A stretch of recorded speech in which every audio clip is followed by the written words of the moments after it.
Hey, MadBadVoodoo, I thought of some other comments after I made that video like last night and some today, and I went, I've got some other things I want to say about your cemetery. Just be glad people don't decide to do what the photographer at my wedding did to us 5 years ago. I had a guy and a girl shoot my wedding pictures. They were very professional and they were very, very cool. But the thing is, if we ever get together, I'll show you the pictures.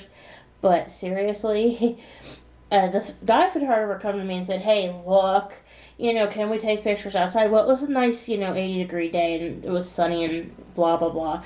Well, I was like, "Sure." In the front yard, and in the front yard was like grass and looked nice and stuff, but it had like this much between, like, front yard between like the sidewalk and the front of the building. We got married, of course, in a church. The backyard was a cemetery. Well, what was ate up is somehow we ended up in the cemetery taking pictures. I am not making this up. Oh Jesus.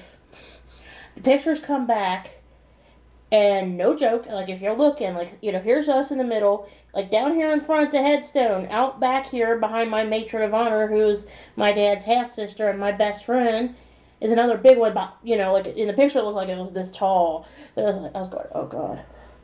I'm like, there's headstones in these pictures. Please tell me you'll crop them out. I was like, oi. I was like thinking, dude, I told you not to take me out in the yard, in the backyard. Oh, it was weird. Unfortunately, the good news is they cropped them out. But yeah, I mean, just as long as they don't decide to, to start shooting wedding pictures back there if you ever clean it up a lot. And one other thing, what we'll probably do since Easter's Sunday, if Tony and I go and visit my grandma, who I mentioned previously, we'll probably go and shoot a video there at that cemetery I talked about. The only weird thing about that cemetery is the fact that the dude that owns the cemetery, the property that the cemetery's sitting on, has a boat locked up in that cemetery with the graves and everything. But you can tell it's very well kept.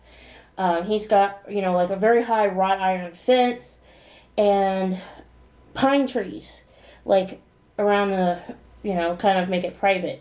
It does look very, very nice, and, I'll shoot the video on my good camera, which incidentally, I'll do that in another video, but I just wanted to tell you, I'm gonna, send you an idea for your cemetery later, alright? But, anyway, I hope you have a good day, MadBadVoodoo, if I don't talk to you again later, alright? Bye.